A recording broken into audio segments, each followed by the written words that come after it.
Every organization needs a set of rules in order for it to function. Be it a profitable organization, be it a religious organization, be it a company or a charity fund or whatever it is, it needs an organization, a structure to help it function properly, to help it to exist, to help it to be united, to help it to cater for everybody. And so does the 12-step program does. It has 12 traditions. And these traditions help the recovery program to work smoothly without issues, quarrels, fights, disagreements, or anything like that that can take us away from recovery, that can take us away from finding sobriety, that can take us away from staying clean. And these traditions help us to function as an organization. I want to go through them with you so that you know what to do, so that you know what not to do, so that when you're in a group and these issues come up, you know how to handle them. When something like this comes about or a newcomer does something it's not supposed to be doing, you know exactly what the rules are. Rule number 1. Now it says here, as long as these ties that bind us together, so these 12 traditions bind us together as a group of recovering addicts.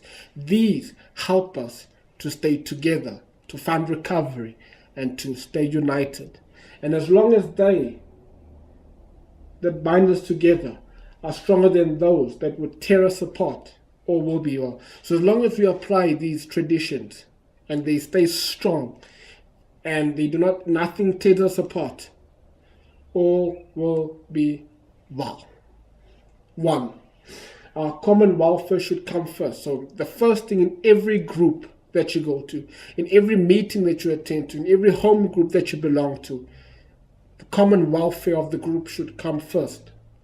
Personal recovery depends on NA unity. In order for any addict or alcoholic to recover, to find recovery, to stay sober, to stay clean, to stay abstinent, the first thing that they need to do is to realize that their personal recovery, for me to recover as an individual, it depends upon NA being united. If NA is not united, or AA is not united, or SAA is not united, I as an individual cannot recover.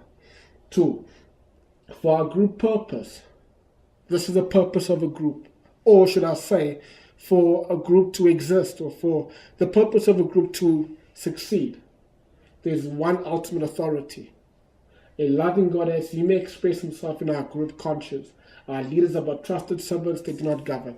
Meaning we do not have governors in the groups. We do not have bosses in the groups. We do not have CEOs in the groups. Because sometimes we find in the rooms that people come in and they want to be captain recoveries. They want to tell everybody what to do. They want to run the show. And they think that they own the groups, that they own the rooms, that they own NA. Well, let me tell you something very true. Nobody owns the group. Nobody owns NA or AA or SAA. It belongs to no individual. Recovery is there for everybody that wants to recover.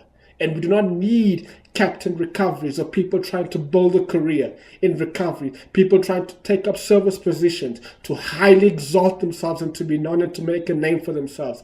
That is not the purpose of the group. If every person that takes up a service position is but a trusted servant, you are a servant, you are there to serve. And if your intentions of taking up service position is not to serve, you should not take up a service position.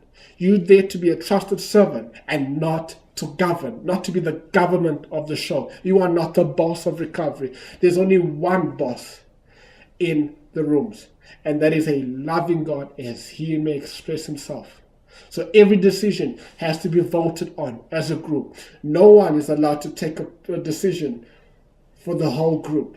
Everybody needs to vote and everybody has to put in an input on every decision that the group makes.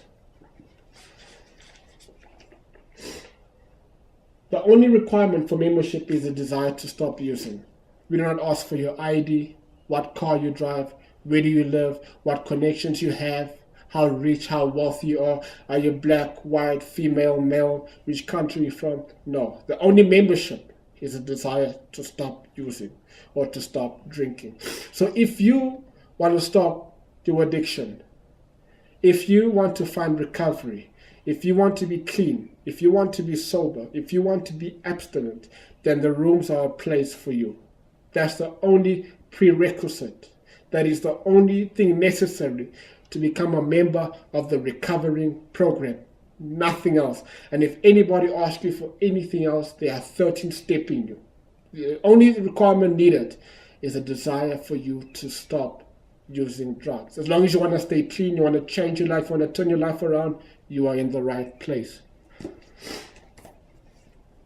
Each group should be autonomous, except in matters affecting other groups or NA as a whole. So each group, so if I'm in a group in Bryanston, we do not have a say about what happens in a group in Sandton, or what happens in a group in Soweto, what happens in a group in Brackenhouse. What happens in Brackenhouse and Brackenhouse stays there. What happens in Bryanston, every group takes its own decisions. Every group is responsible for itself. It does not engage with other groups or, make business contact with other groups. Every group is autonomous, except when a group is doing something that will affect NA as a whole.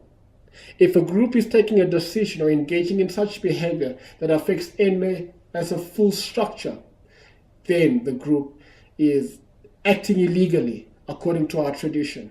But if whatever happens, if you guys want to buy Nescafe or you want to buy Jacobs or you want to put in a new literature person or a new chairperson, every group has the right to. All of you guys vote. You put someone new in power, you'll be the treasurer, you'll do the literature, you'll do the tea and coffee.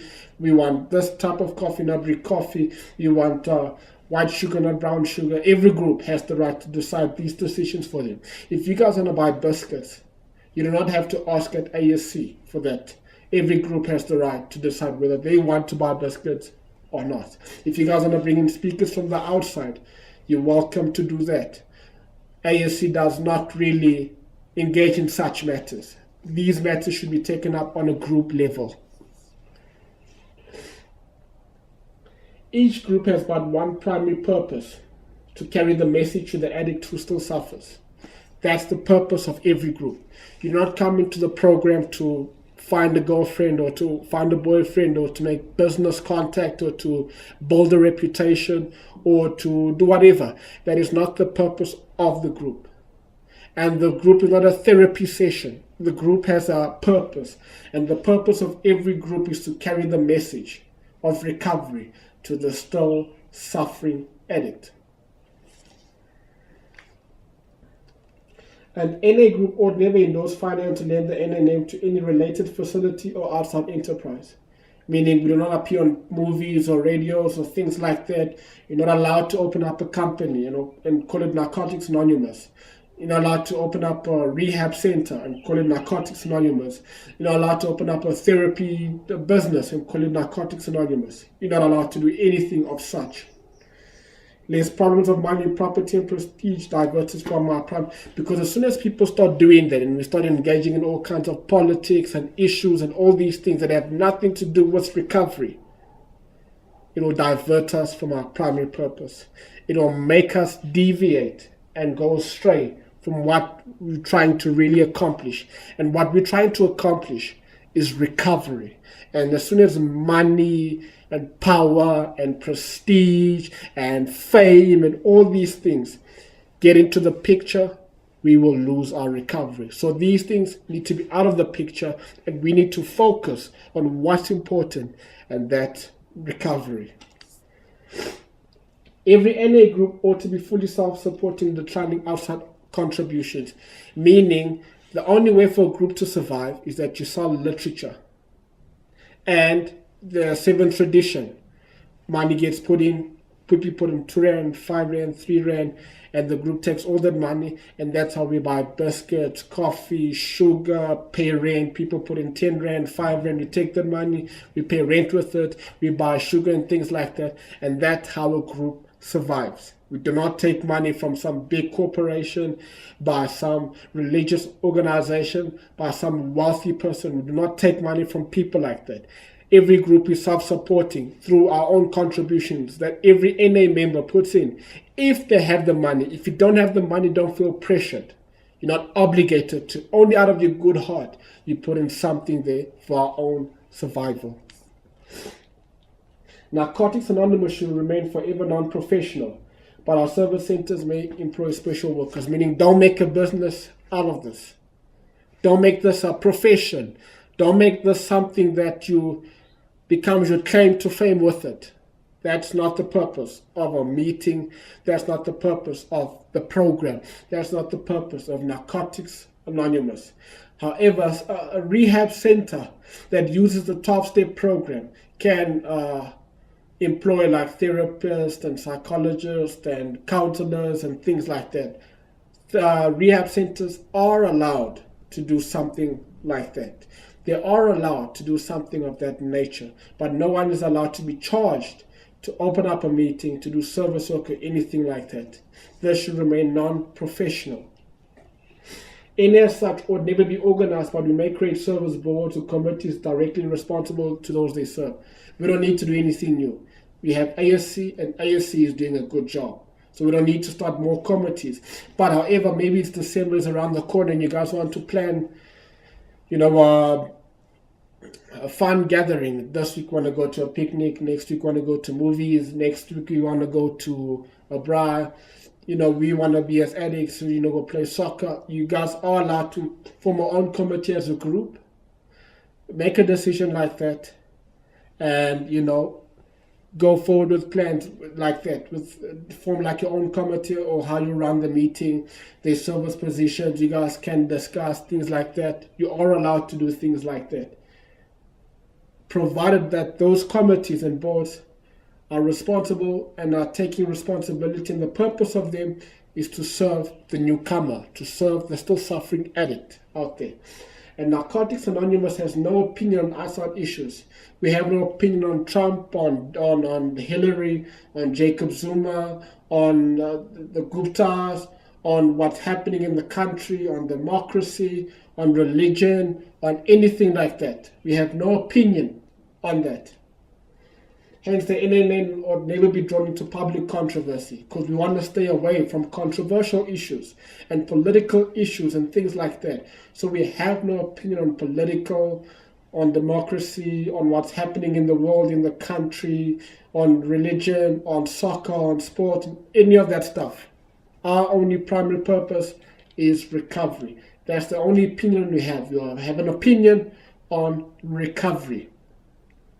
Our public relations, meaning our marketing, is based on attraction, meaning right now what I'm trying to do, I'm trying to attract you to join the program. I'm trying to show you and make you desire recovery. I'm trying to attract you into it.